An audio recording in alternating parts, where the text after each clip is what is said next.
Amis GAPA. GAPA attendait depuis plus de 2 ans maintenant le dévoilement de l'entente secrète entre Petrolia et Hydro-Québec sur l'exploitation pétrolière de l'île d'Anticosti. Petrolia, leader autoproclamé de l'exploration pétrolière au Québec, bloqua le dévoilement de l'entente en invoquant ses clauses de confidentialité. Ça nous en dit déjà beaucoup sur Petrolia. Maintenant, la ministre des Ressources naturelles, Martine Ouellette, déplore l'entente, soulignant du même coup son incapacité métaphysique à modifier le passé et sa volonté, jusqu'ici tout aussi métaphysique, d'exiger des redevances salées. Les partisans de la théorie du vol du siècle y voient l'ultime confirmation de leurs pires soupçons. La presse juge l'entente acceptable, même si Petrolia n'a pas encore craché une scène pour un terrain de jeu de plus de 6000 km². Au-delà de tous ces secrets de nos élites, il y a une île, la plus grande au Québec, qui pourrait bientôt être couverte de 12 à 15 000 puits de pétrole de schiste, selon les estimations de l'ingénieur géologue indépendant Marc Durand. Un vaste laboratoire à air ouverte pour tester leur méthode de fracking par gaz naturel. Et une chose est certaine, Petrolia est prête à tout pour vous convaincre que c'est dans votre intérêt. Il y a rarement de fumée sans feu, et les torchères s'allument rarement dans l'intérêt citoyen. Le gouvernement du Québec a entrepris le développement des ressources en gaz de la vallée du Saint-Laurent, sans le consentement des Québécois. Hey, wow! Ayant observé le modèle de développement agressif et sauvage des gaz de schiste au Québec, Petrolia s'est juré de ne pas reproduire les mêmes erreurs. On se sert beaucoup de cette expérience-là. Là. On ne voudrait pas revivre les mêmes erreurs. Alors, pour ça qu'on essaye de travailler, si vous voulez, là, à grand livre ouvert. Ça passe plus. Je pense que faut, ça se voit, on l'entend comme discours, il faut que ça change. Ça. Est-ce que l'industrie pétrolière, je pense qu'elle a souvent été vue comme tout gardé confidentiel, tout, c'est des secrets.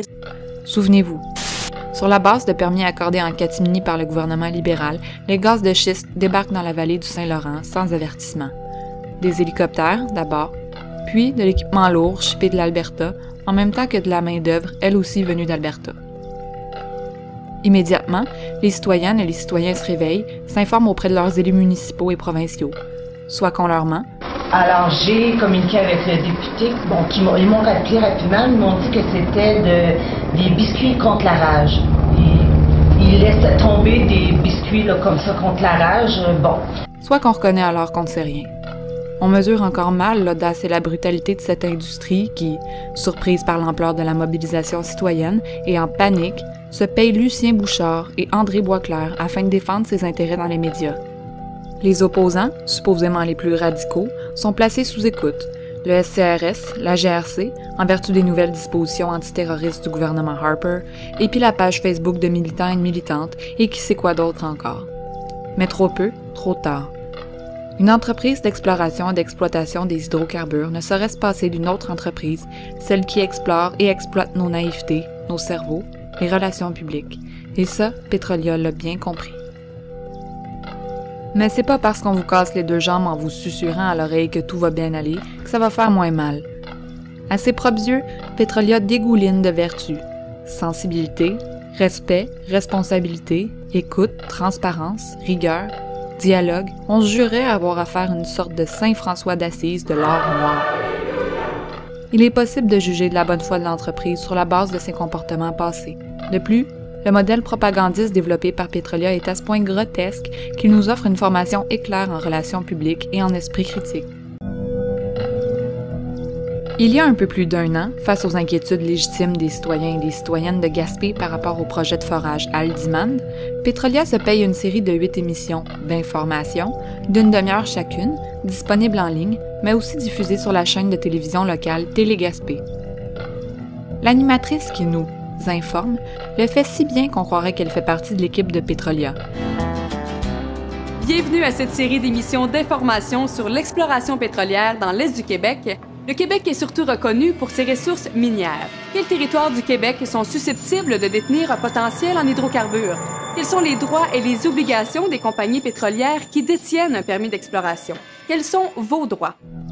Car il s'agit bien d'une véritable infopublicité, sans point de vue critique, destinée à convaincre les citoyens et les citoyennes de Gaspé des bonheurs que leur apportera l'industrie pétrolière à 350 mètres de chez eux.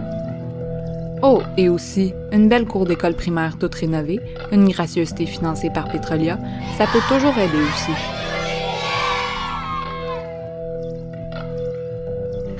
Sur le site de Petrolia, on retrouve cette vidéo d'une manifestation, de voitures, en faveur du forage pétrolier en Gaspésie.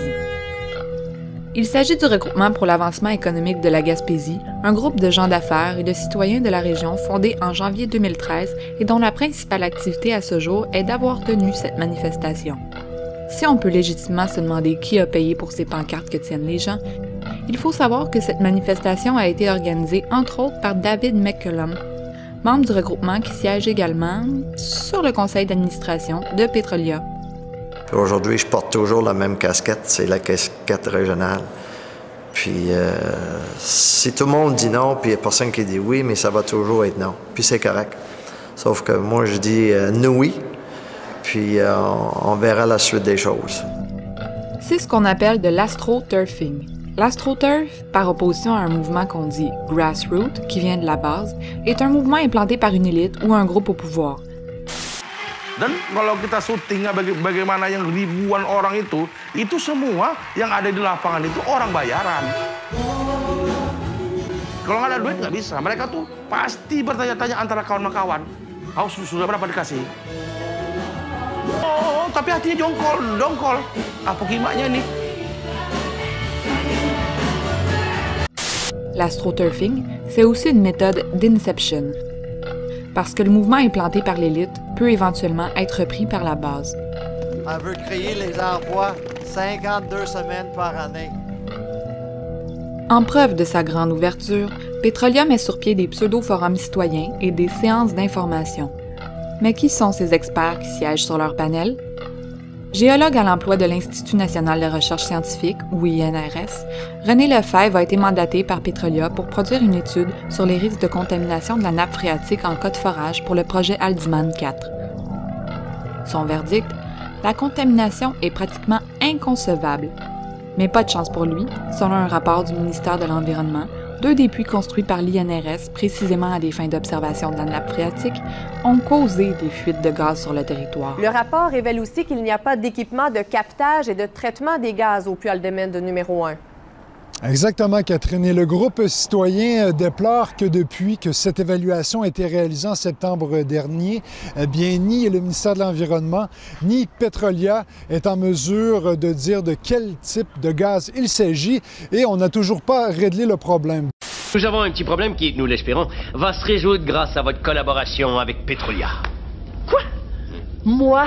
Brad Spitfire, travailler avec cette petite satin incompétente bricoleuse à caractère d'adolescente? Théologienne recyclée en éco-conseil, Nicole Eubanks possède aussi une formation en communication et elle est la cofondatrice de la chaire en éco-conseil de l'Université du Québec à Chicoutimi.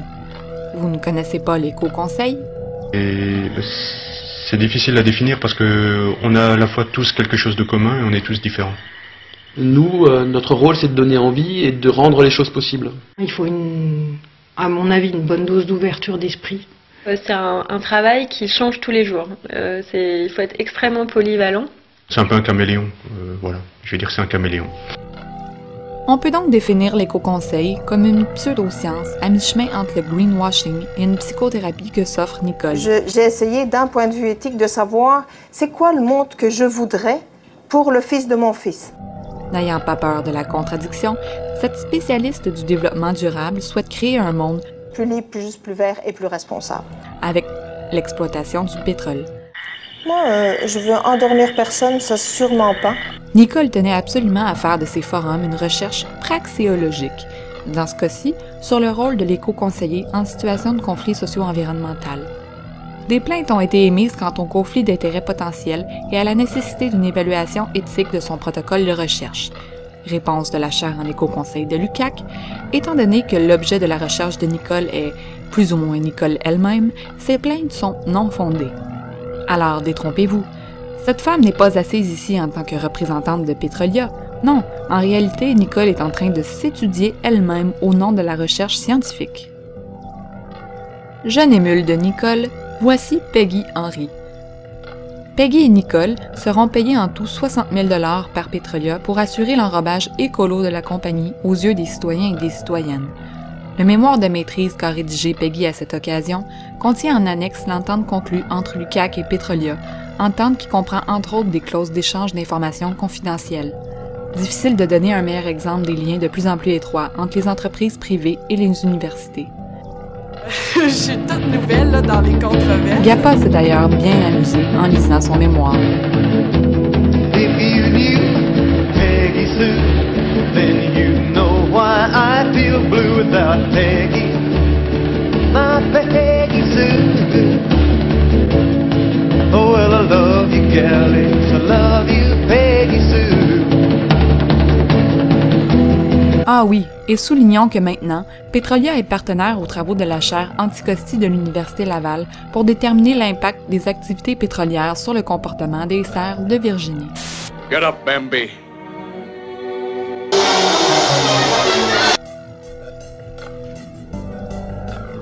Ce modèle propagandiste ne serait pas complet sans quelques efforts afin de donner une impression de transparence à la population. La chaîne YouTube de Petrolia est un excellent symbole de cette pseudo-transparence. On y retrouve ce genre de capsules.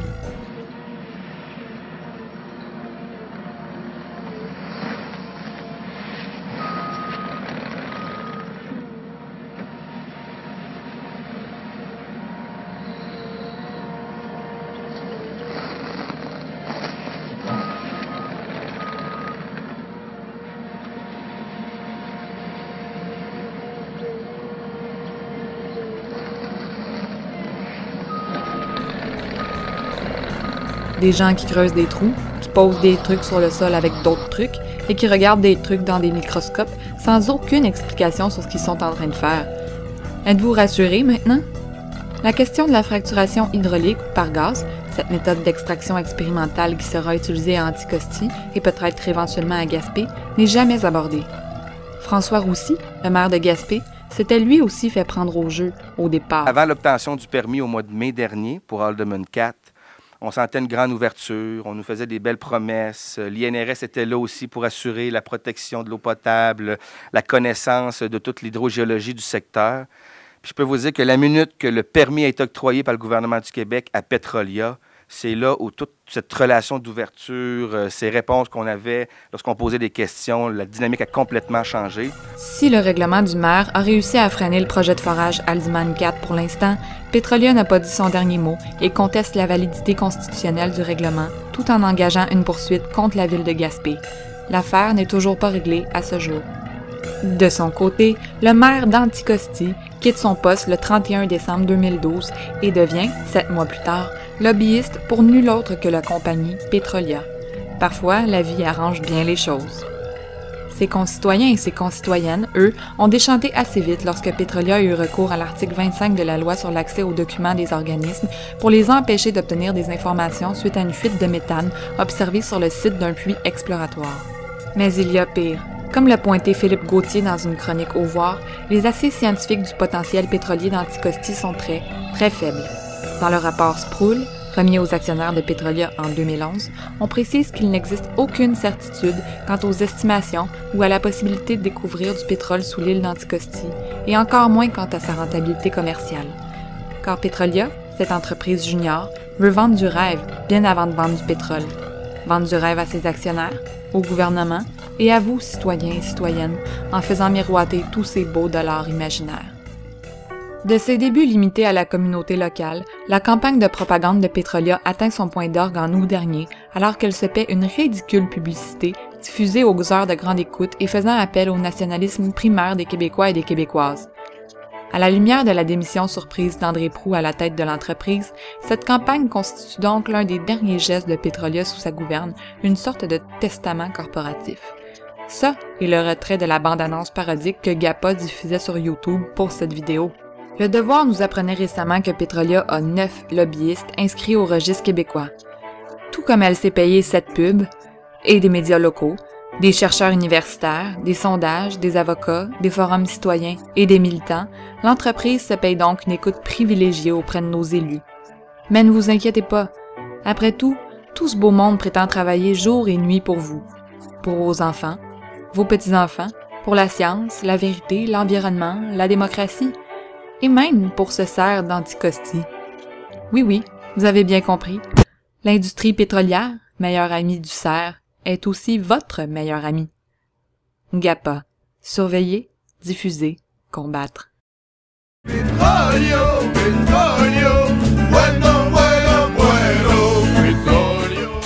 Accepter de travailler avec l'industrie pétrolière, parce que c'est l'effet que ça faisait en tout cas au début, c'est perdre de la crédibilité auprès des étudiants. Mais je pense qu'avec l'approche qu'on a de dire on fait des études environnementales, on s'assoit avec les gens, on veut former un comité, on veut développer ça autrement.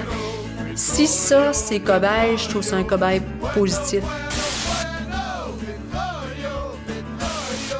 Donc moi, je dis, donne-nous une chance de trouver une solution qui va répondre à tout le monde, et peut-être même une solution qui sera retenue comme étant une meilleure approche au niveau du développement, en harmonie avec des réalités qui sont peut-être pas nécessairement invraisemblables avec le but ultime qui est de mettre un champ comme ça en production. Et